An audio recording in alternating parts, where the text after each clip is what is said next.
All right, guys, welcome in to episode 1 of the SEC basketball experience. Yes, you see and hear Max and I all the time talking SEC basketball. We're still going to be talking SEC basketball on YouTube, on podcasts, in shorter versions and videos and all this kind of stuff, looking at transfers, reaction, news, everything. But now you got to put up with us once a week in a long-form podcast. My goodness. What have we gotten ourselves into, Max Barr, to where the people are going to get us for maybe an hour or more each week? And maybe not just one episode, maybe multiple episodes. We start doing some live shows and all that. But we're kind of just restructuring this now into podcast form. But again, the bigger story, you're still going to get everything you always get from us. We're just adding this to our workload because we need more to do in the offseason in SEC basketball. Yeah, I mean, we are just so bored because there's no transfers or there's no full rosters being rebuilt or anything. So yeah, we decided, hey, SEC hoops, who doesn't love chopping it up for a nice hour or so once or twice a week? Who knows, because there's no transfers going on or anything. No, come on. I'm excited. Let's go, Blake. Let's get into this. We're not waiting around. We got a lot to get to. If you look at the bottom of your screen, if you're watching this on YouTube, or if you're listening to this in podcast form, you have no idea what we're talking about at the bottom of the screen. But we do have our kind of lineup here of things we're going to get to on this edition of the SEC basketball experience. And we're going to start with kind of our big topic of the day before we get to our guest for this episode. And that is transfers. Because we've all talked about the transfers. We got people that we still got to get to on videos in the transfer portal. There's still some guys we have not talked about, and we probably talked about 30-plus guys at this point this offseason. But, Max, it's now time to choose our biggest winners and losers of the transfer portal. We're going to try to be nice here. I don't have a lot of losers, but I got some winners. And so before I reveal my winners, as always, you know how this works. You get to go first because I am definitely not revealing my list first. Well, before I go first, we have to remind you of our good friends. Oh, Max, look at you. Just stepping right in. Episode number 1. We're going to forget to get this thing paid for. Bet Online, your number one source for the NBA and NHL playoffs this season. Every stat, every matchup, live odds, while the games are being played. Go find our friends there, because even when the game's over, you can head on over to their online casino, get in on a game of blackjack or poker, unwind with one of their over 150 slots games. Head to the website today. Get in on the action. Don't forget, use that promo code BELIEVE, BLEAV, for your 50% welcome bonus on your first deposit. Bet Online, the game starts here. Now, back to your regularly scheduled programming. Max, give me some of your biggest winners. You don't have to give me all of them up front, but give me some of your biggest winners from the transfer portal in SEC basketball. I'm not going to start because I have a biggest winner. I have a biggest. Okay, all right. We're not going to start there, though. One team that I think we have not talked about all too much that I think has done a tremendous job is the newcomers, the Texas Longhorns. I think they did a fantastic job. You bring in 2 quality point guards, Jordan Pope and Julian Larry. You bring in, hey, we know T-Mark. We're no strangers to T-Mark. You have him, and then Jason Kent at power forward was one of the most efficient offensive players in the nation last year at Indiana State, where Julian Larry was also. So I would have liked for them to maybe, pack on another big there with Caden Shedrick, but you can't really have much complaints packing on Jordan Pope, T-Mark, Kent, Larry. I mean, I like what Texas did. Yeah, I think it's a good point. They look like a preseason top 25 team, I think, for most people heading into next year. Not always easy when you're joining a new conference, but I think building off of, what they did last season, now they come over to a new conference. They feel more equipped to challenge right away than Oklahoma does, and maybe that'll bring us to Oklahoma at some point in this discussion today, but I think that just feels more likely, and I do like what Texas has put together. And so with Tremont Mark, of course, we talked a lot about him last year. Yeah, like I like kind of their depth and kind of seeing how things play out for that group. Big team with Texas. Like that's a big lineup when you look at them. They've got some opportunity there, I think, right away. All right, one of my biggest winners that I will go to. Give me a winner. I mean, it's kind of unfair, isn't it? Like there are multiple teams again that I think you can go with here, but I'm gonna go to Alabama because I think we look at what Alabama brought in. I mean, this is a team that just came off a Final Four run, and now to add to the mix, here's what they're going to add coming off a Final Four run. And remember, we're recording this before we know whether Mark Sears is coming back or not. Okay? Yeah. Keep that in mind. However, here's what you're looking at with Alabama. Here's who they bring in. And I know I'm going to forget somebody, but I'm naming some guys that I have here on the list that we've talked about in videos to this point. Right. Aiden Holloway, who we think is going to have, probably take a step forward now as a sophomore, learn from his first year as a freshman at Auburn. Houston Mallett, we talked about everything he brings to the table. Houston Mallett's going to be tremendous, I think, in terms of another guard that fits into that system. Chris Youngblood. This is the Chris Youngblood show here on the SEC Basketball Experience. We are huge fans of Chris Youngblood and what he brings. Going from Kennesaw State to South Florida, now he joins the Tide. He's a winner. He has turned programs around. He's won everywhere he's been. Everywhere he's been. And then Cliff O. Cliff O joins the mix as perhaps one of the biggest transfer additions for any team in the SEC this offseason. And we knew when this guy hit the transfer portal, we're like, hey, Alabama's going to be on that list. They might be the favorite. Wound up going there. That gives you your man in the middle, as we've talked about. But it also gives you him to go along with Nelson, Stevenson.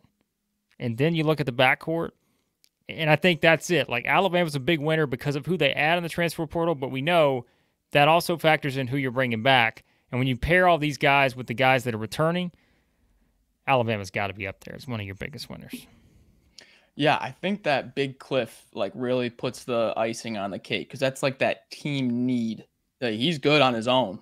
If you need a center, you don't need a center. You're gonna want Big Cliff, but just kind of how they had Bediako, then they didn't have Bediako. You really wanted that rim protection. Boom, here comes Big Cliff. Yeah, I had Alabama on my list also. I have a bunch of teams on my winners. I only have a few losers. Everybody's a winner. I really think the SEC overall did a pretty good job. Are we ready to talk about a loser, or we want to keep on the winners? Maybe my biggest winner. What are you thinking? Give me your biggest winner. Okay. My biggest winner. Now, there are like 5-6 teams I left out. So it wasn't. We're not going to talk about every team in this, but just give me your biggest winner. My biggest winner, and this is based on context of last year and coming to this year, Missouri. Obviously, everyone knows what they did last year in the SEC. I think they were a good bit better than Ofer, and a lot of close games there. You bring in Tony Perkins. You bring in Marquise Warwick. Jacob Cruz is unbelievable. I mean, like, just those three guys. I mean, is Caleb Grill going to start? Is Tamar Bates going to start? I mean, you got options already. Oh, then bring in Mark Mitchell, one of Duke's most important pieces the past 2 years. Bring in the horse. Ooh. Preseason all bully ball watch list. I love this team already. I think they're the biggest winner for me. Josh Gray, our guy from South Carolina, joining the mix. Yeah, I'm with you. Everybody knows I've talked about Dennis Gates over the years, and boy, did everyone have fun at my expense last season when they go over in the SEC. But I think you're seeing a roster this year. The revenge tour looks to be on right now when you just see how this roster's been built. I really love what they've done. As we said last year, they didn't have a lot of room for error, and when things went wrong last year, it just didn't feel like the depth ultimately came into play whenever you – yeah, a lot of injuries. Guys maybe did not, meet certain production that you thought they maybe could when they came in. But now when you look at this, there is a little more room for error where you're like, okay, even if this one guy winds up not hitting, we got these three guys, we got this guy. Like, there's a lot there. So I'm with you. I think Missouri would probably have to be easily in the top 3 if you're ranking these in terms of biggest winners in the transfer portal. Like we said, rank them however you want. I'm sure there are plenty of services out there that do rank them, but we don't have like an official ranking here. But yeah. I think Missouri's got to be up there because. Got to be. And look, you learn something too from going over.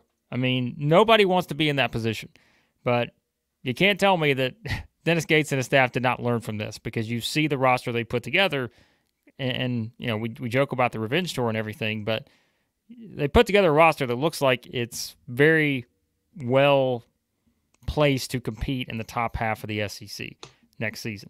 after being like at the just very bottom. talent-wise, just pure talent-wise, they're up there. They're up there.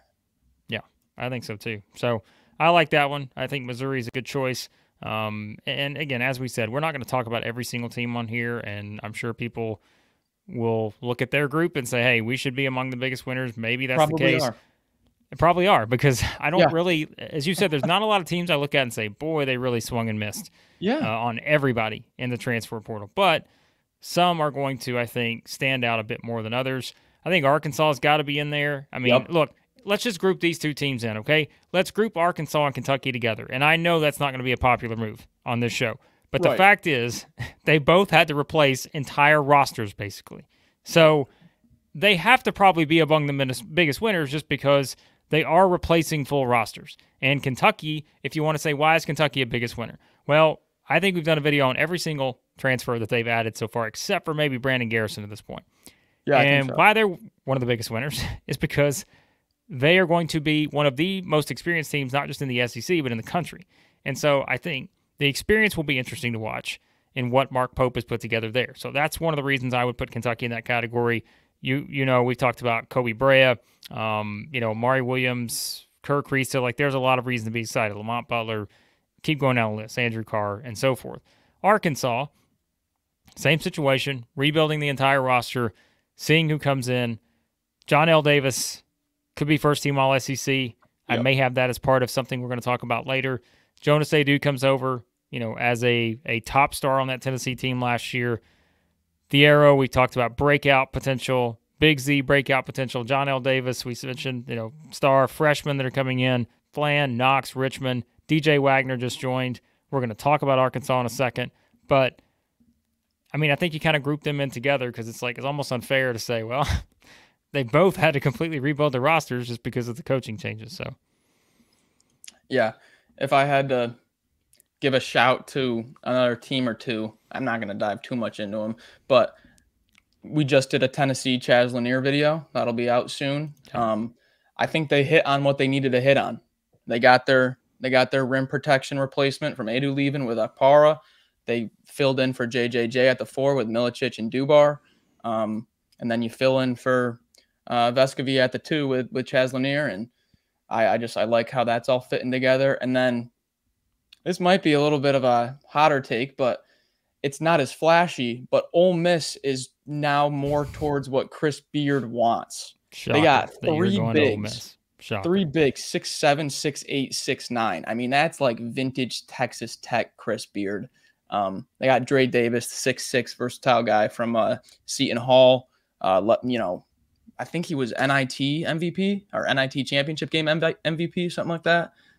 It's not going to be as flashy, but I just think that's a little bit more closer to the identity of the classic Beard team.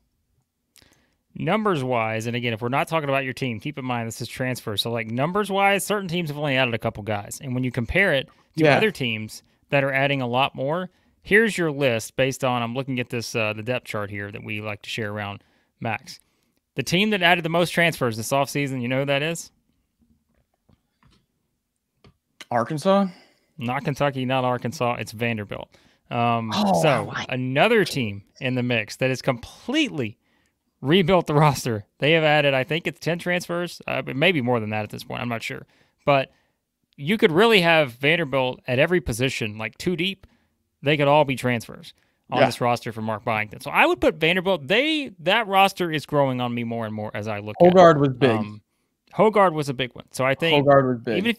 Even if you want to just say one of the biggest winners is the fact that A.J. Hoggard chose Vanderbilt, I think that's fair. The rest of them, again, you're talking about guys who are transferring up. We'll find out. They've got to go against all these other teams we just talked about. But I think Vanderbilt's interesting. They've had 10 transfers as I look at it. You mentioned Ole Miss. They've had 6. Missouri had 5. Mississippi State had 6. That's an interesting one. You don't realize that they've added that many guys. But, they did add Riley Kugel late. Some of the other guys we'll talk about in another video. Kentucky's added 8. Georgia added 5. Tyron Lawrence, I think a big one for them. That's one we'll talk about. We'll get to that video, I'm sure, at some point when we talk about Georgia's transfers. And then Arkansas added 5, Alabama added 4. So everybody else added 3 or fewer. So just keep that in mind as we're talking about the biggest winners and losers. So, all right, Max, biggest losers, and we don't have to, you don't have to call anybody out and call everybody a loser here, but the No. teams you feel like maybe kind of could have done more or were lacking in certain areas. Yeah. So this is not a knock. I'm just would like to have seen a little bit more. Probably Oklahoma. Not gonna lie. I love my man Duke Miles. Blake is probably so annoyed with how much I've been talking about Duke Miles behind the scenes, but I would have liked a little bit more in the front court. I know they got Milwaukee, but I mean, we just watched him for a full season really struggle staying on the court with fouls. They bring in Jaden Jones, maybe a potential 3-and-D guy. Kobe Elvis was a nice complementary piece for Dayton, but when we're talking about these other, the guys we just listed off, I feel like they're just kind of a talent level below what we just said. And then if it was another team, I only have a few. Another team, I would say maybe LSU. And for similar reasons, I thought they could have done a little bit more in the front court. You lose Jordan Wright, huge piece there at the 3. And, you don't bring in a big high major star like you did last year. So I have a few questions there, just kind of compared to the other huge splashes that teams are making, Yeah, I did forget to mention the numbers too earlier on. I mentioned all the teams that had added 4 more transfers. It's all but I don't know, it's like 4, I think. Tennessee, you mentioned they added 4. Texas added 5. Oklahoma, who we just talked about, added 5 to the mix. So, yeah, I think I'm curious to see when we start doing preseason rankings and all that, I'm curious where Oklahoma lands for a lot of people because I feel like they're going to be in the bottom 4. And fair or unfair, I think when you compare the roster, I'm curious to see if everyone else kind of thinks that as they start to go through and look at Oklahoma. I don't want to call South Carolina one of the biggest losers of the portal, but I guess my question is, did they do enough to be able to replace what was a big ask? And that is, can they replace everything that they had to get them to that point last year? But as you know, Max, I am not going to put South Carolina in the biggest losers category. And you know why? Because I could not dare do that to Father Lamont Paris. And so I'm just asking the question. That's all. I think a lot of that's going to be who's coming back, right? And I think that's a big part of their roster next season. But when you look at, they added Nick Pringle to the mix, who played a role for Alabama, and some other. We'll see. Again, they just weren't a lot there, so they didn't have to add a lot. So I think that's. I think the biggest win for them was we get another year of Collin Murray-Boyles. Right. That was the big thing. Yeah. And that gets its own segment here on the SEC basketball experience, just as the next segment gets its own segment. And that's because we are going to go back to talking about Arkansas, and they've kind of been one of the hot teams as of late. And, of course, the addition of DJ Wagner. We talk about kind of how this roster has come together for John Calipari. And to do that, we're going to bring in Jackson Collier to do it. Your favorite. Max, I know. He texted me every day about JC Hoops. JC Hoops. JC Hoops. Your guy joining the mix. So let's bring him on, Max. All right, guys. We're welcoming in Jackson Collier, as mentioned. JC Hoops on Twitter. He's at Jackson Collier. Max just calls him JC Hoops because Max just wants to get the word hoops in on everything. But you can find Jackson stuff over at hogbeat.com. That's Arkansas on the Rivals Network there. And again, follow him on Twitter/X at Jackson Collier. Jackson, let me ask you this question. What's it like having John Calipari as your new basketball coach at Arkansas? It's very weird. In the best way possible, I will say.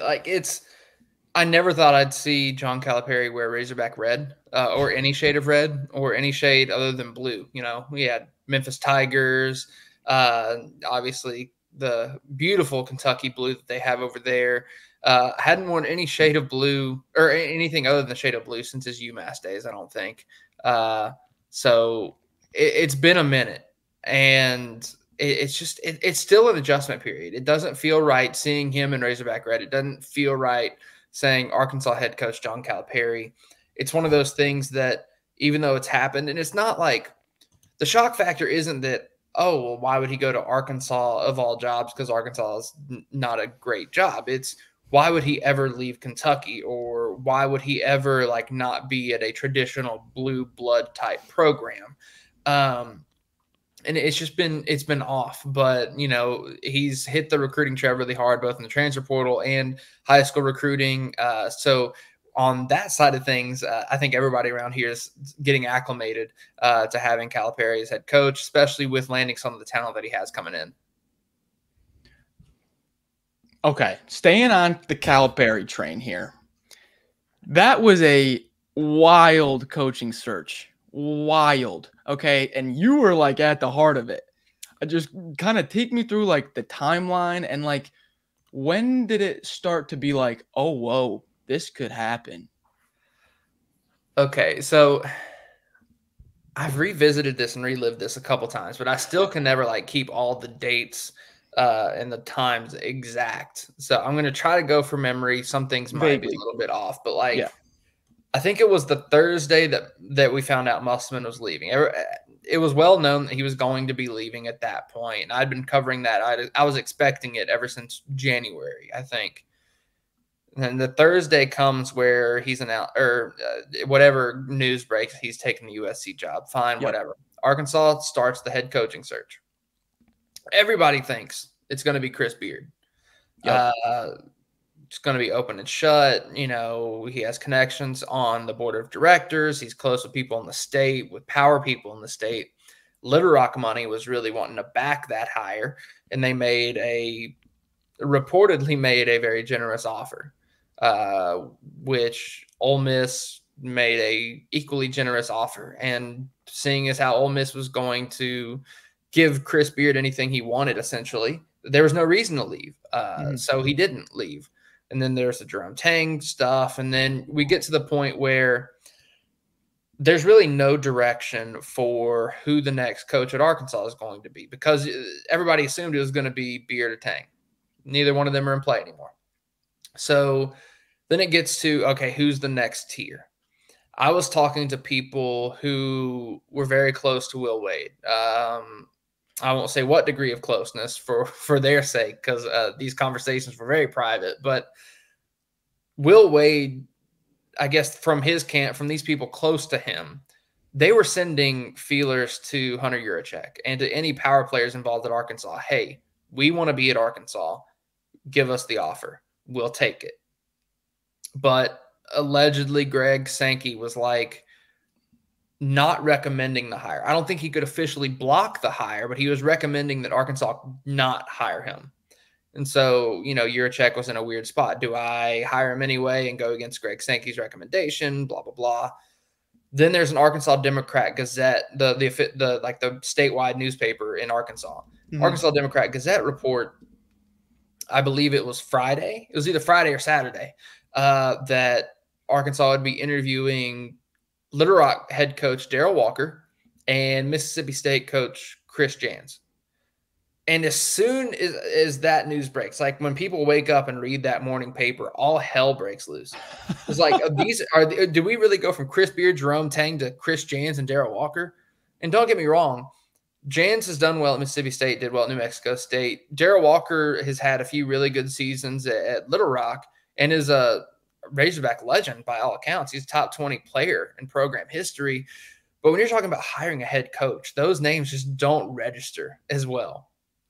And fans were like, what is going on? There was like this overwhelming sense of apathy. And I think I even tweeted out, I was like, I think they're just kind of setting the stage. They're like setting expectations so that whatever hire actually comes of this, the fan base can get behind.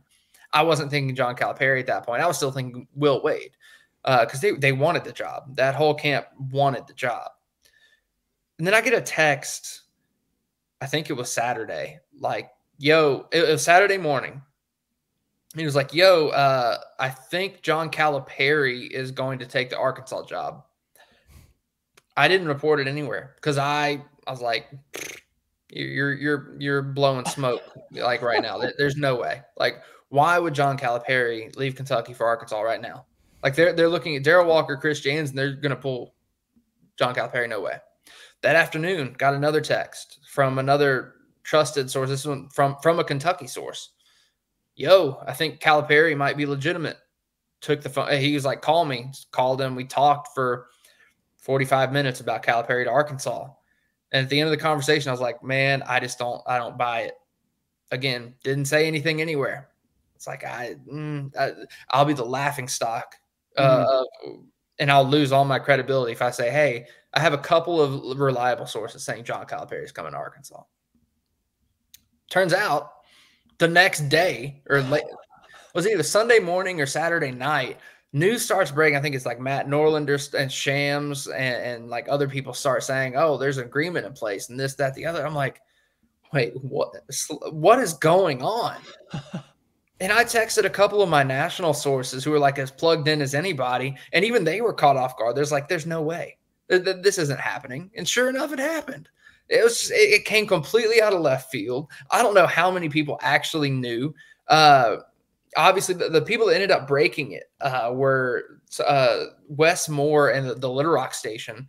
I think there were a couple other people, but Wes Moore is the name that I remember actually tweeting it out. And then, subsequently after him, there were others that tweeted it out nationally. But it was a whirlwind. It caught me and everybody else involved off guard.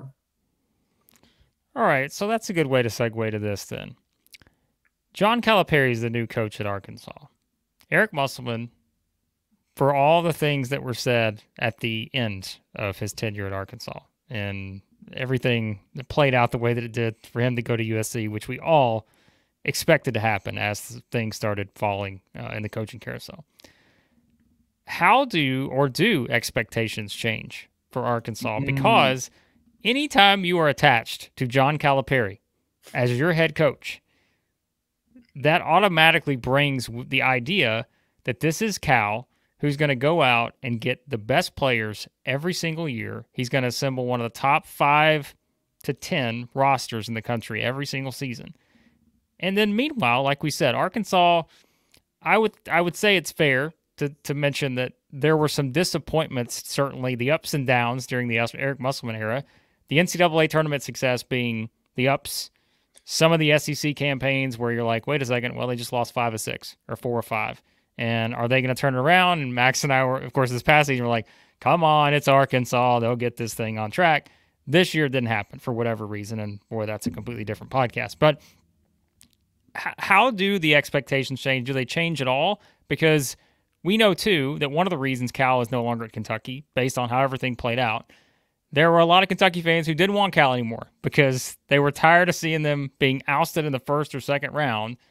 And like we said, for all the ways that things ended with Muss at Arkansas and the frustration of this one season, he still got them regularly to the second weekend of the NCAA tournament, and we don't know how it plays out until, 10 months from now. But does it raise? Do you think the program has a higher ceiling now, or what's the best way to kind of maybe paint the picture of the expectation with John Calipari versus Eric Musselman? I think it shifts in a sense. So Eric Musselman had the postseason success, and he made the Elite Eight twice, Sweet 16 once. But in his 5 seasons at Arkansas, he posted 3 losing seasons in the SEC. So I think one thing that is a minimum expectation for Calipari, like at the very least, is that you raise the bar for regular season success. So I think like fans expect to finish top 5, top 6 in the SEC every year under Calipari. Whether that translates to NCAA tournament success, I guess we'll see. But I think expectations are top 5, top 6 in the SEC in the regular season. And then moving from there, well, if you're top 5, top 6, then you're going to get a decent seed in the NCAA tournament. So from there, at least win one game, at least get to the round of 32.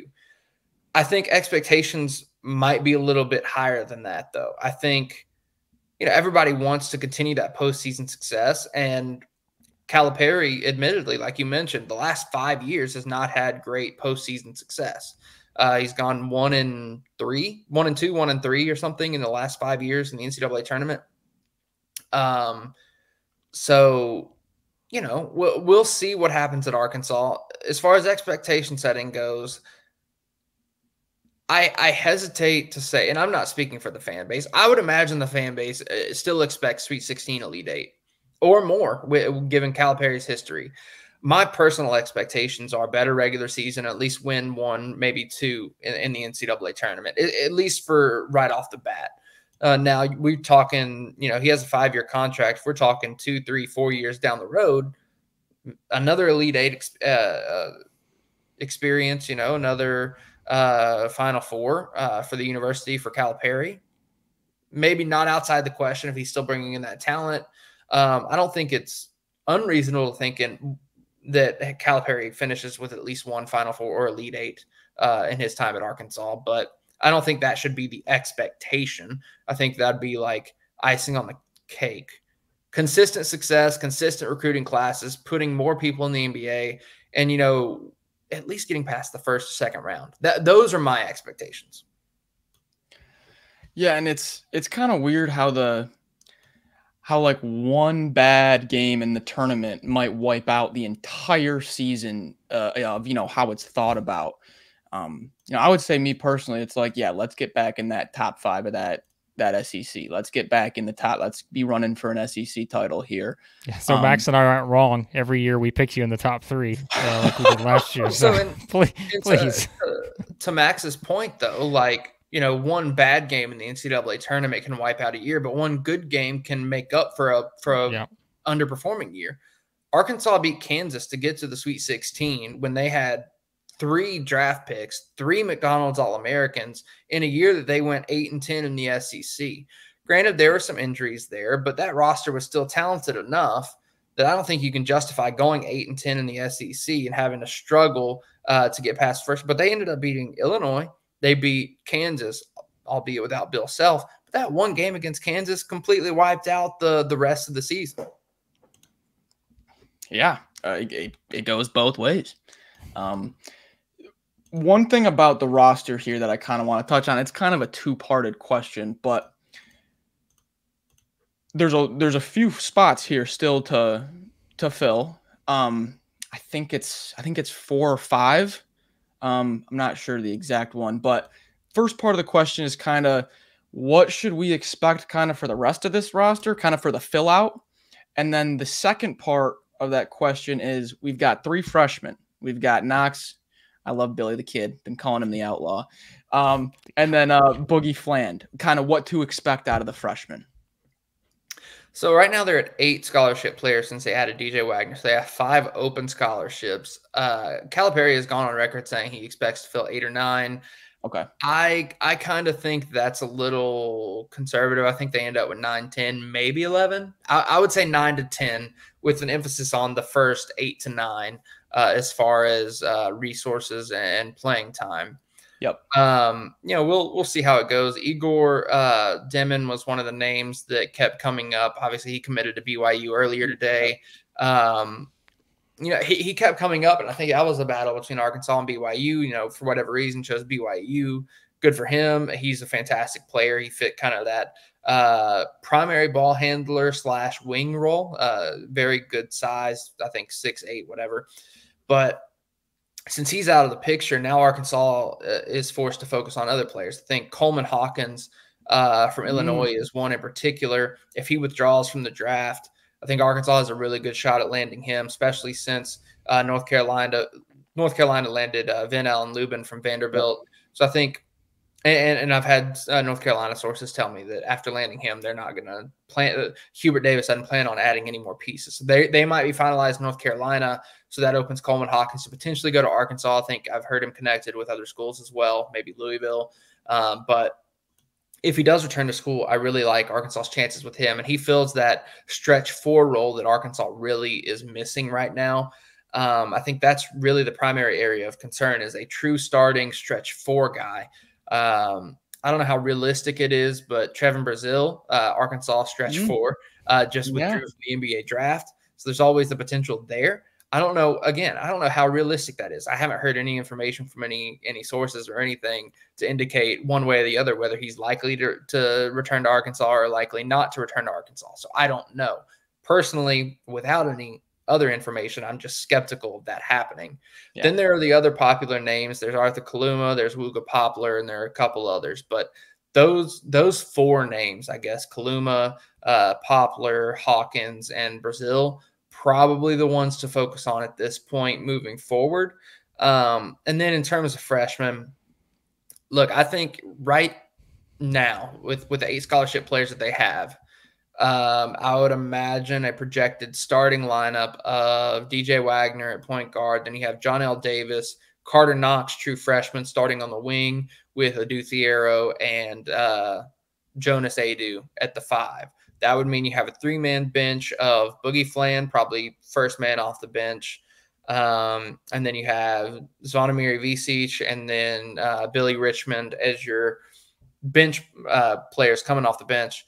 I think that would be the most realistic scenario. I know Boogie Fland is the most highly rated recruit, probably the most promising to go one and done. But by the same token, Calipari has proven he likes having more experienced point guards. DJ Wagner started for him last year. I don't see any reason why DJ Wagner would not start at point guard this year. Yeah. I feel like they could play Boogie Fland alongside Wagner in like situational lineups. I don't think they'll start alongside each other. But as far as the other freshmen, Billy Richmond is very athletic, very versatile. I think he's going to be a very good defender. He'll get good amount of minutes. Carter Knox, I expect to start because of the lack of a wing and shooting presence. He has great size. He has a really strong outside shot. I think he's a little inconsistent, a little streaky, but when he's on, and that's exactly what Arkansas needs from the perimeter at this point as well. So from his size and skill set standpoint, I think it makes sense for him to start. And that's not me necessarily saying he'll have a bigger impact than Boogie Fland. I just think it's a different impact from different positional standpoints. Of the roster they have so far, we're not judging the full thing yet because, like we said, we don't know. What do you think are the biggest strengths and weaknesses of this current roster as it stands right now? I mean, Max and I, of course, we've done a video, it seems like, on everybody that's been joining, and we're always like, okay, they add this to the mix, they add that to the mix. But, of course, as we talk about those things, we're like, okay, well, maybe they still need a little bit of that. You know, shooting has certainly been something we've talked about with Arkansas over the years. Do they have enough perimeter shooting, those kind of things? What do you think stands out as maybe the biggest strength of this team as it sits right now? And what are some things you feel like of the guys we mentioned earlier that may still be out there, where can they help the most with this current roster? I think right now the biggest strength is versatility. So Adu Thiero comes to mind immediately when I talk about versatility. He can legitimately play 2 through 4 and even small ball 5 if he needs to. Started stretching the floor a little bit, shooting from the perimeter. An athletic freak, can guard multiple positions, can guard on ball on wings and guards, but is big enough physically and strong enough to guard post players on the interior. So I think that versatility that he brings, along with the versatility you get from, having multiple guards like a Boogie Fland, like a DJ Wagner, like a Johnell Davis, like a Carter Knox, like a Billy Richmond, like that group of guards is so versatile. You can kind of plug and play any of them 1 through 3 and not lose a ton, really. Because, Johnell Davis, I would consider a combo guard who can play on ball. You got 2 point guards now in DJ Wagner and Boogie Fland. I think Boogie's really good at stretching the floor. Carter Knox can really stretch the floor. Johnell Davis can really stretch the floor. So that versatility in the backcourt is really strong as well. And in addition to that, then you have Big Z, who can play the 4 or the 5, and he can also stretch the floor. I think he shot 35% from 3 as a 7-footer last season. So you have that extra layer of versatility. So even though there are only 8 players right now, they're very versatile and interchangeable in what they can do. And as far as weaknesses, I think from top to bottom, an outside shooting, I think there is an outside shooting question. And then on top of that, obviously depth. I don't think you can go into a full season with 8 players. I don't think that's their expectation or their intent. But looking at it right now, depth is definitely an issue. What happens if Jonas Adu goes down? What happens if he's in foul trouble? Same with Big Z. Who's going to play the 5 if Big Z and Jonas go down? You're going to slide Adu Thiero to play the 5. I mean, maybe, but that's a small ball 5 and completely changes the dynamic of the entire game. So I think what you need to do is you need to add a wing, whether that's Luka Poplar, or you need to add a stretch 4 like Coleman Hawkins or Trevin Brazil, kind of make up for all of that. There's going to be some interesting dynamics here in the next few weeks here. Okay, so I got a bit of a fun one here. Okay.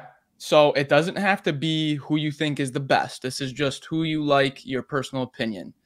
Give me your favorite Musselman era lineup. So this is back from the Jimmy Witt 2020 team, then the Moses Moody, just give me your favorite. I'm not saying who's the best. This is the JC Hoops favorite team. So is this a lineup that actually happened, or can I choose any player at any position, any year? You got the Musselman era. Okay. So he's molding an entire roster based on Musselman player, molding a starting five based on Musselman players. Yeah. Oh, that's tough. Oh, that's very tough. And you put me on the spot. Okay. Not best, just who you liked to watch. Your guys. So I think what I'm going to go with is obviously my favorite to watch, but also I'm a huge fan of defense and spacing the floor. So I'm going to go with Jalen Tate at the 1.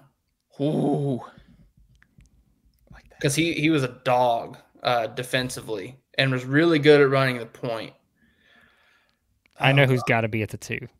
Got to be. Oh, wait. Oh. Do I want Jalen Tate at the 1, though?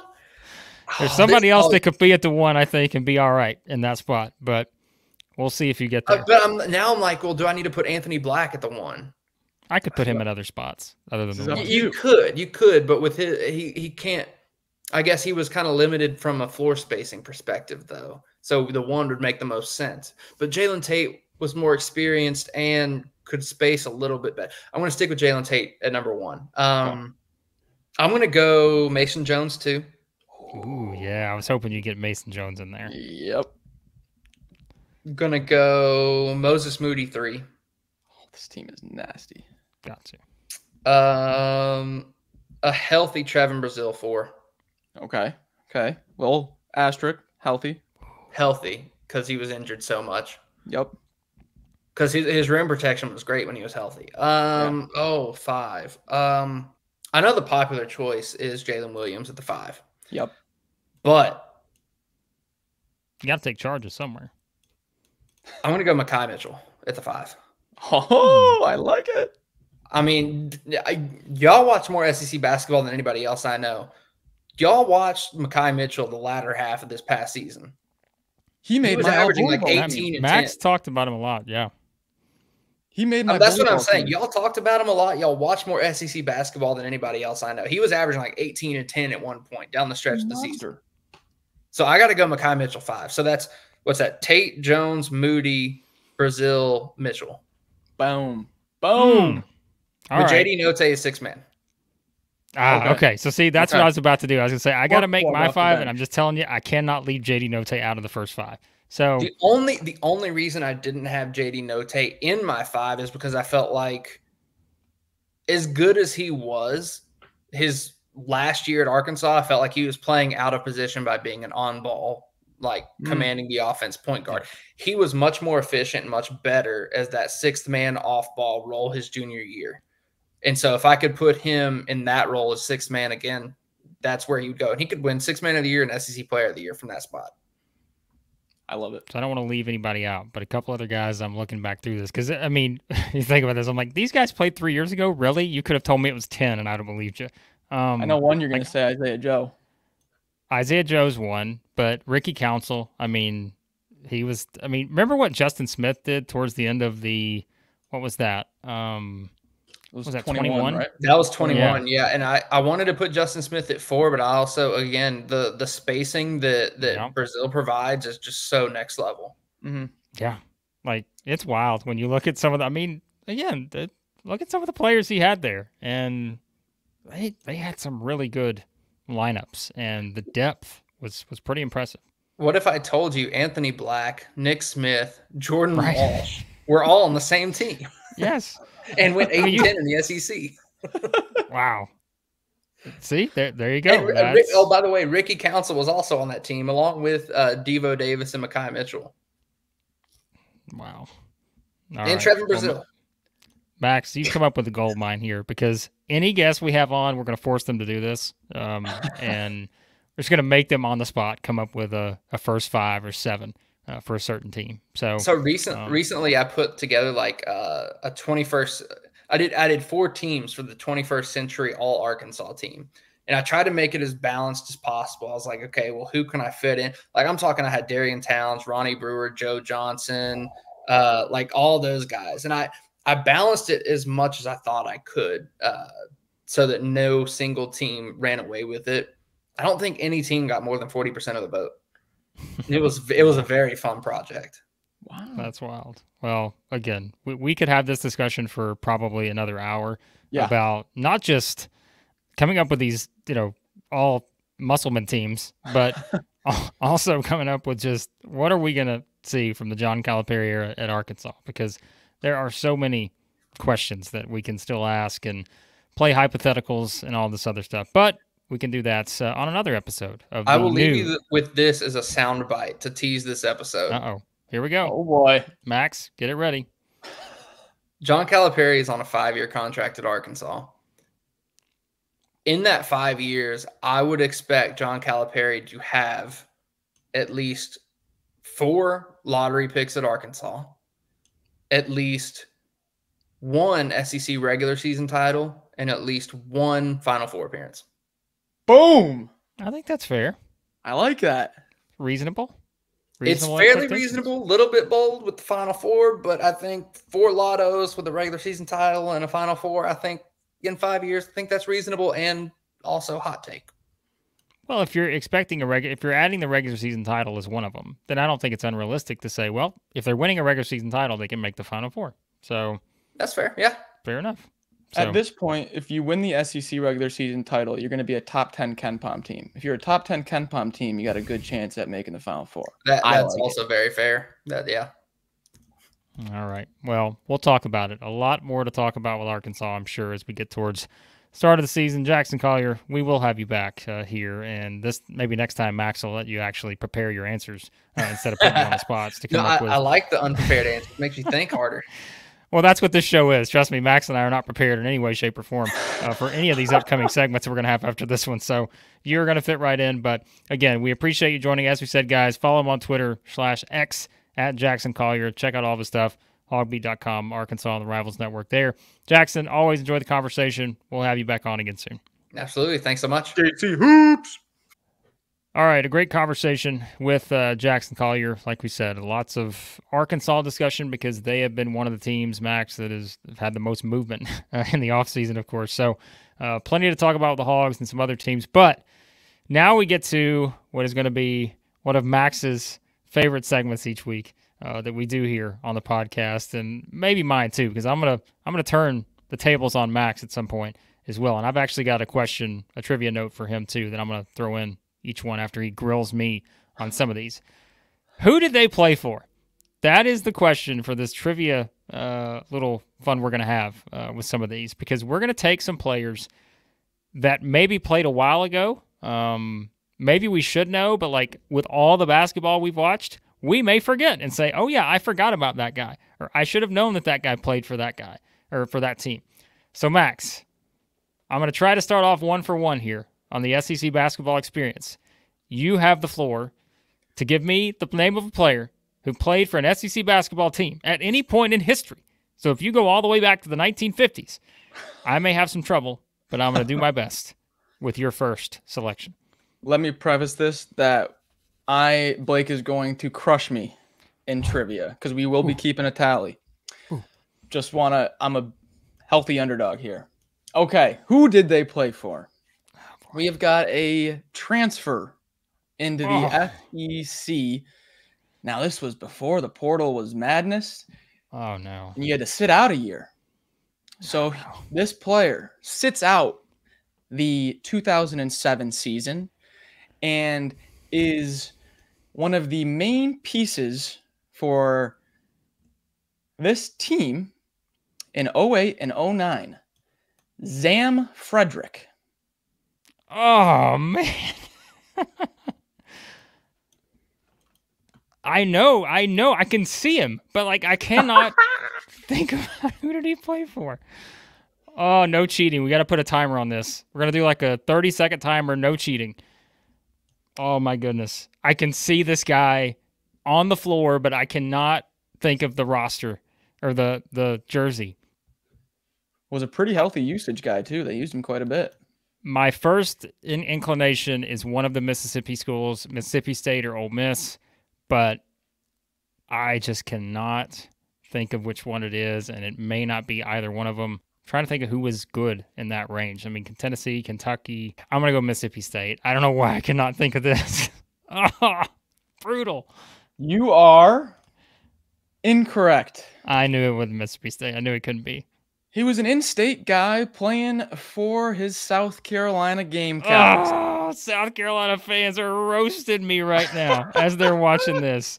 I knew it was, at least I was close on the colors, right? I mean, at least I almost got there. But like I said, I was thinking it was a dark reddish. And so South Carolina, that's the one. When you said he played an important role, I was so sorry, South Carolina fans. I'm not like knocking you here, but now I'm going to pull it up because I'm thinking they weren't that good that year, were they? They were 106th KenPom his first year and then 71st his second year. Oh, man. But he played alongside Devin Downey. Ah, played a lot. Man. How did I not get that one? All right. Well, not off to a good start here on the who do they play for. Whatever you're sending my way wrong. Okay. Well, you know what? I'm going to change what I had initially because we're doing this game. You're getting yours too for this one. So, all right. So this guy played for multiple SEC schools during his time in the league. He started at one school, winds up, again, transferring to another school. You'd have to go all the way back to his playing career was from 2004 to 2008. He played the guard position, played for two SEC schools. Can you tell me, Max, who Gary Irvin played for in the final two seasons as an SEC basketball player? Not the first two seasons, the final two seasons as an SEC basketball player. What year was this? He played from 2004 to 2008. The years that I'm referring to, he played would be, 2007, 2008. By the way, here's another factoid on that. He played for a tournament team in all four seasons. Okay, that changes things. That changes a lot from where my head was. It's wild to think about. Like, you don't always say that about a guy, but of course this was during the era where players actually played, this guy didn't play the same team all four seasons, but they actually, they played for a couple seasons for a certain team. So, yeah, he was on an NCAA tournament team all four seasons, two NCAA tournament teams at first stop, two at his second stop, and this is where he finished his career. 6 foot, 176 pounds. Gary Irvin, who do you play for, Max? I'm going to say a Brooklyn native. Oh, okay. So you've got to know. I mean, this is your guy, New York native. Oh, that puts a lot more pressure on me, and I have no clue what direction I'm going in here. I am going to go Florida. Oh, Max, you disappoint me. You really disappoint me here because Gary Irvin, as we all know, for anyone that stuck around from the last segment, knows that Gary Irvin started his SEC basketball journey. And I wanted to make sure I connected it all together, which is kind of beautiful here, because he started at Mississippi State, who was my guess for the last question, and I completely got that one incorrect. And then where did he go after he transferred from Mississippi State? He wound up at, you guessed it, Max Barr, Arkansas. He went to Fayetteville to play for the Hogs. He was calling the Hogs for a couple of years there, and again, played on an NCAA tournament team all four seasons. Mississippi State got there twice, first two seasons. Arkansas got there twice, last two seasons. The NCAA tournament thing threw me way off. Gary Irvin, I can remember him, man. He was a fun one to watch. So, Gary Irvin. I think around that time I was still watching Caillou and Max and Ruby. Oh God, this is out of control. Yep.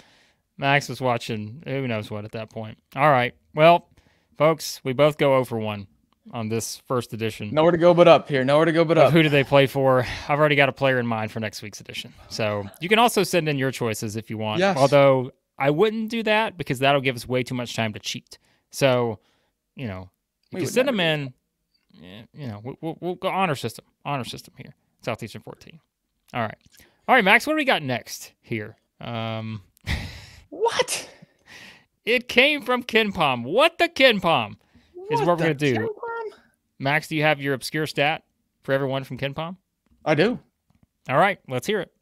Okay. So I kept this very modern. Very modern. Okay. Last year,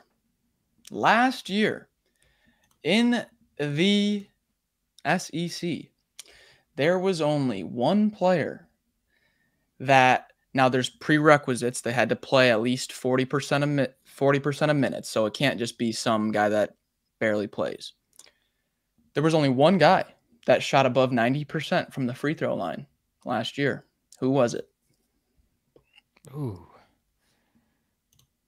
In the SEC, only one guy. Yep, it's the 9 of 10. The KenPom note says minimum 40% of minutes played and 2 shots per game to qualify. I mean, you would assume it's a guard. And there's a sizable gap too. This guy went 88 of 95 from the free throw line for 92.6%, and the second placed person is 88.7%. So it's a sizable gap there. How many did he attempt? Like, do you have the numbers? Like, how many attempt per game? Per game, I don't know, but Okay. He went 88 of 95 for the year. So I don't know. It's like 3 attempts a game. Did he play for a team that made the NCAA tournament? No. I didn't think so. That's how I knew. Okay. Oh, wait a minute. We talked about this last year. We're like, that guy gets to the free throw line. He makes all of them. He scored a lot of points, didn't he, last year? Scored a lot of points. He was a high scorer. Tamar Bates. Yep. Bam. How did you get that? I remember we talked about that. I was like, wait a second. It's somebody that has to score a lot of points. They have to get there quite a bit, but he didn't necessarily get there a ton, but yet we always talked about he was somebody who a lot of his points you felt like, always had opportunities to get to the free throw line. Even if, again, he wasn't getting there 10 times a game or anything. But you knew it had to be somebody who was like a guard-type player, scored a lot of points. Boom. Tamar Bates.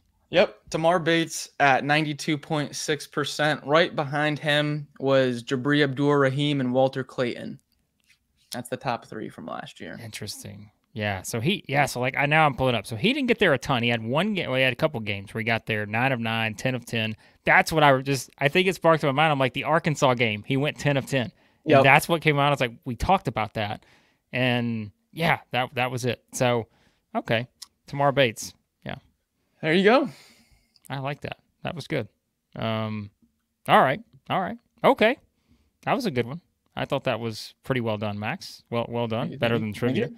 Thank you. So, all right. Well, I'm going to bring up the stat, and again, we're kind of looking ahead too on this, and it came from KenPom. I'm not even going to give you the trivia on this one. I'm just going to tell you that I think this is interesting and something we may be talking about going into the next season. All right. Okay. Everybody knows each year I like to bring up where the SEC ranks in 3-point percentage in terms of like, is the league getting any better? Right. And so as I went back and looked at this last season, the SEC finished 24 out of 34 conferences in 3-point percentage, which was not, it's not great. When you consider, I think they were the worst in the country the year before. And you think back to like last year, right? You had teams like Alabama, Kentucky became like the hot shooting team.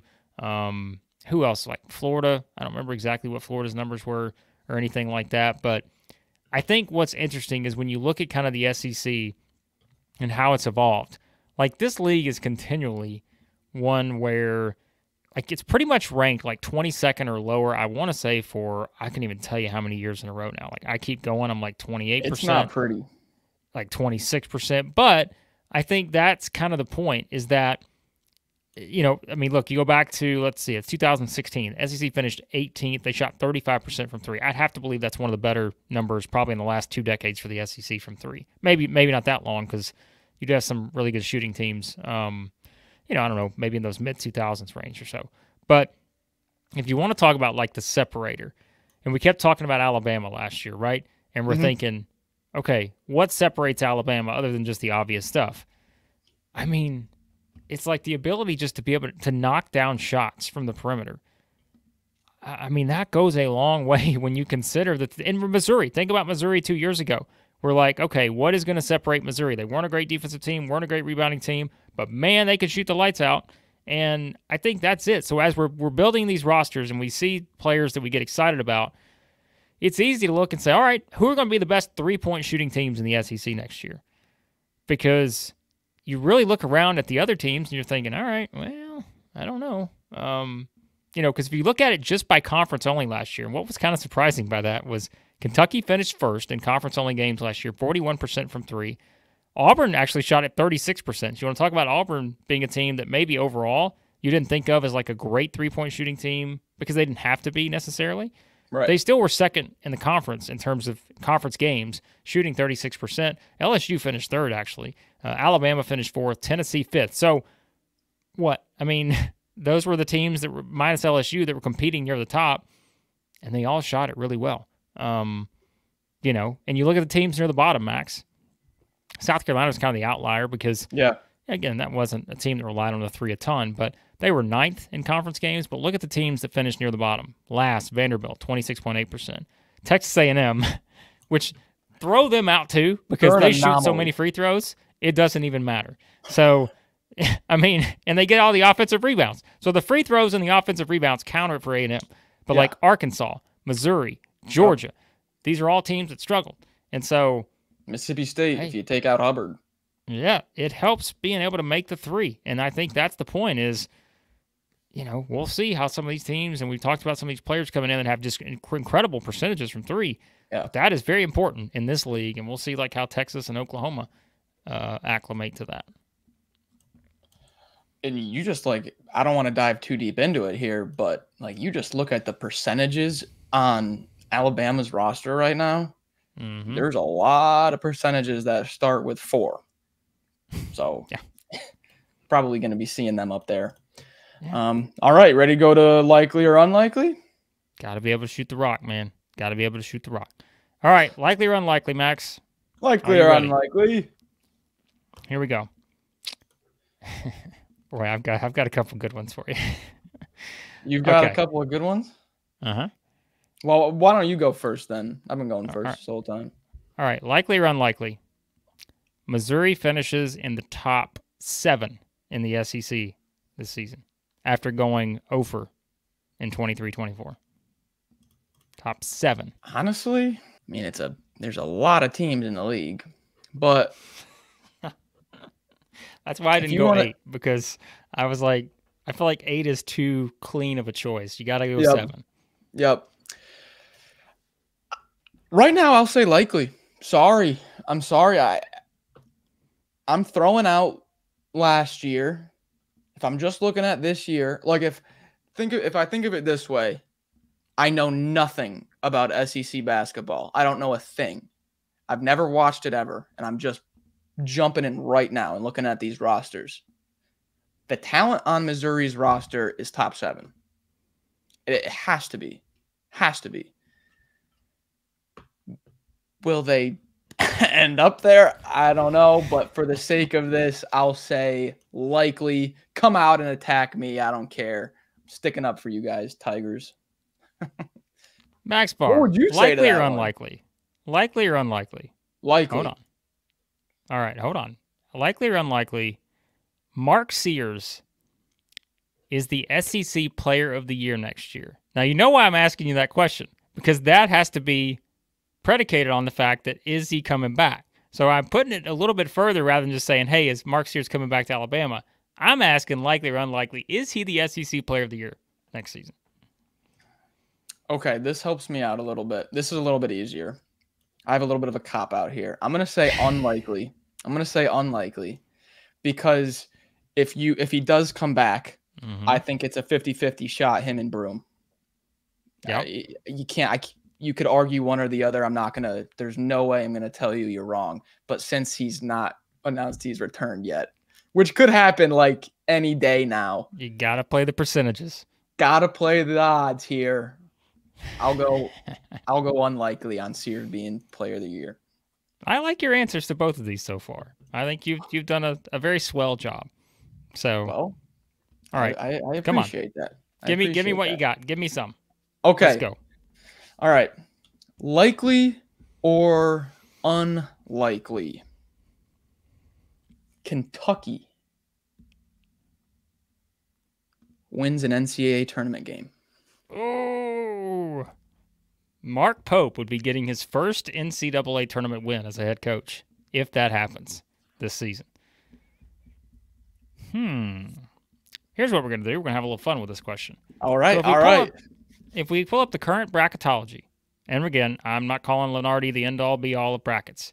This was from May the 14th, so this was 2 weeks ago, okay? I don't even know. I can't even remember who all's joined and who's My even brain's a added. mess with the transfers. I don't know who's transferred in the last 2 weeks for Kentucky. I have no idea if there's any guys that have actually joined the roster in the last 2 weeks. It all blends together.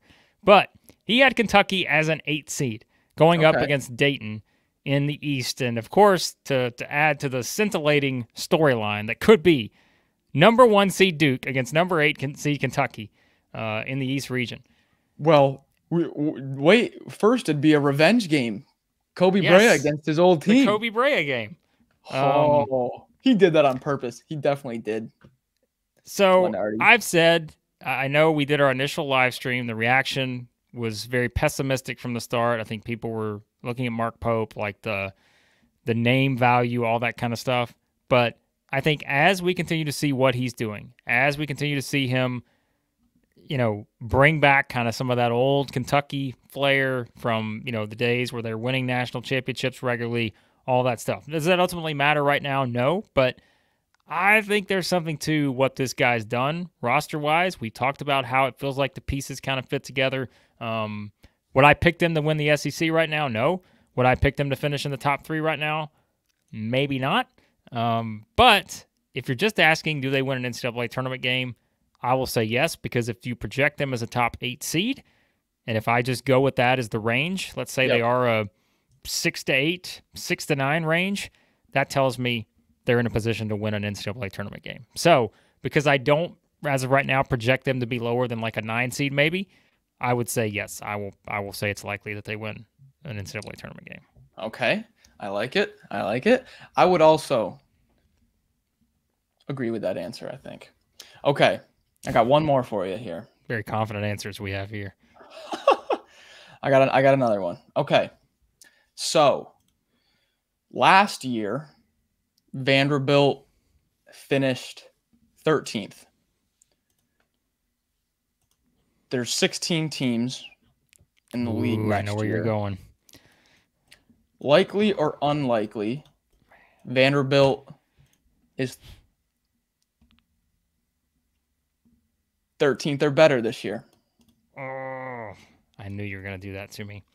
Okay, so that would leave 14, 15, and 16 as the bottom 3. So basically, to word it a little bit better, Vanderbilt is not finishing in the bottom 3, likely or unlikely. So they can finish 13th or better. Yes. Okay, that terribly. So here's what I'm doing. I'm without spoiling anything. I'm going back to the text message I sent you. Yep. Probably a week ago. When did I? Let's see. Okay, so you sparked the conversation about. You sparked the conversation regarding who you were picking 16th. Yeah. So I decided to send you my entire 1 through 16 as it stood right there. Yep. If you want my entire 1 through 16, become a member on Southeastern 14. Because maybe I'll release it there. I'm not releasing it anywhere else right now. But where I had Vanderbilt, and it's so, of course you would give me this number because I'm thinking like, of course, this is where I look at where I slotted them in that there. Although I may have, since then, I think I've moved them up. So because of that, I'm going to say, oh man, but look at the teams they have to jump. No. Wow. They got to jump some really good teams. But you know what? I'm going to say likely because that at least gives me the 13 spot. And I think that's where this thing starts to get interesting as I look at it now. Because as always, you're going to have a team that disappoints. There's going to be a team that is not what you think it's going to be. And that could mean they finish 13, 14, 15, 16, bottom 4 somewhere. I feel like we get that every year. Maybe not every year, but most years there's a team that finishes 5 or more spots lower than you project them to be. Right. Arkansas was that team last year. Missouri was one of those teams last year. Yeah. And then you're going to have the teams that finish much higher. South Carolina was that team last year. So because I have a little wiggle room to work with there, and I see what Mark Byington's built, I'm going to say likely that they finish 13th or better. Yeah, I'm saying likely also. I find it hard to believe an A.J. Hoggard-led team doesn't pick up a few conference wins. You only need a few. So, yeah, I'm going to ride with A.J. Hoggard and say likely as well. That's it. I like this one. I like likely or unlikely. Look, most bracketologies, again, I'm just looking at a couple so far. I mean, a lot of people have the SEC with like 9, 10 teams in the tournament. So when you look at it from that standpoint, that's where we talk about, like, if you're a Vanderbilt trying to jump up, Missouri, which I think is going to be, I don't want to say easier, but, you know, I think when you look at the roster that's been built, there's a lot of good teams that you gotta jump to be able to get back into that tier, right? Of you know, that kind of stuff. So yeah, I think that's a good one. All right, Max, likely or unlikely, that was good. I think that was a nice start to this recurring segment we'll have here. Not every week, but we'll do this regularly here on the SEC Basketball Experience. All right. We're going to wrap up with one bold prediction. One bold prediction. And it could be for the 24-25 season. It can be beyond. But the one bold prediction, Max, that you're going to give me for an SEC basketball, anything related to SEC basketball, you got to give me one bold prediction. And we're going to keep tally. We're going to keep tabs on these. We're going to make a full list. And you better believe that we're going to revisit these as we get closer to these things happening. So, and this is our first one, so you got to start out with a good one. And I think I've got a bold one here. We are going to see a first team, not second team, not honorable mention, a first team all SEC season, and very much so in the conversation for player of the year. Ooh. Collin Murray-Boyles. Okay. All right. I'm thinking he takes that sophomore leap. He's projected top 10 in next year's NBA draft. They if you look at how the roster's built, there's a lot of room for Collin Murray-Boyles' production. Maybe he steps out a little bit, creates a little bit of a jump shot. Give me Collin Murray-Boyles, first team all SEC. All right. So mine, believe it or not, also involves first team all SEC. Ooh. And I was trying to be creative. So the more I think about it, I'm like, remember, the SEC hands out like 9 of these on the first team, right? So technically we can get by and take a little bit of a more bold step on some of these, because I'm thinking, okay, all it needs is 9 guys here. I'm thinking top 5 in my head. Yeah, well, I'm thinking top 9, because I want to make sure I can try this out. So I think the path's going to be more difficult for one than the other, but I'm going to do it anyways. Bold prediction that former teammates who are now playing for different SEC schools will both be first team all SEC in 24-25. Okay, I think I know. Johnell Davis at Arkansas, Alijah Martin at Florida. Both find their way to the first team all SEC in 24-25.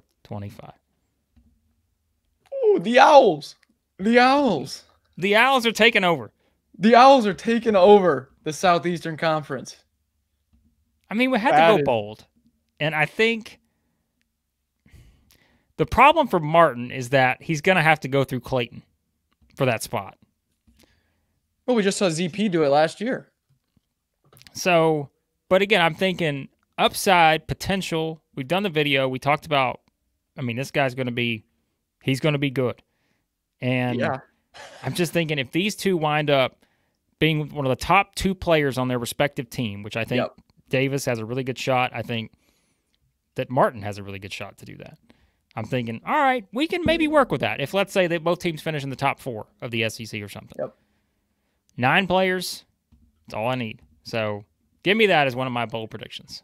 If 24, I'll help you out here. If you had to put a higher confidence on one of them, which one would it be? It would be Davis, just because I think that Martin, not because I don't think Martin can do it from a productive standpoint. It's because I think he would have to go through Clayton to get there. And to me, it's like it's hard to see both on there unless Florida wins the SEC. Like Florida's got to be, they got to be killing it. Yeah, it's just I feel like at that point the team that your first team is probably have to have multiple guys from the championship team or the second team or whatever. Probably not from like the fourth or fifth team. I feel like that's a challenge. So Florida would have to really be in like the title contention, which could be an interesting discussion we could have here in the coming weeks. Our guy Denzel Aberdeen on the roster as well. Tommy Howe, your guy. I love Tommy Howe. Tommy Howe's there. So we'll make Florida an interesting topic of discussion, I think, soon enough. So Oh yeah. There you go. Bold predictions. Write them down. We'll see how many we get right. They're bold for a reason. May not get many of them right, but we'll have some fun with it. And we hope you guys had fun with the SEC basketball experience. Episode 1. We know there's a lot of trivia in here, a lot of predictions, but my goodness, we're having fun with this thing. We love the game. It just means more here at the SEC basketball experience, Max. And this was a lot of fun. It's May. Just check the calendar. It's May. Doesn't matter here. Doesn't matter. This is a 365 deal here. SEC basketball. Come on. There's always something year-round. to talk about, Blake. We do it year-round here at Southeastern 14. Or is it Southeastern something else? Perhaps on the next episode, you will know once we get there. But if you are listening to this on the podcast feed, be sure to hit that subscribe button. Any podcast app you use, you can find us on there. If you're on YouTube watching this, also hit that subscribe button. We know this is kind of longer than most of the things we do on YouTube, but you will see some of this broken up into different videos, so you can check that out if you're like, hey, I don't have time for the 1 hour and 20-minute SEC basketball experience. For starters, shame on you.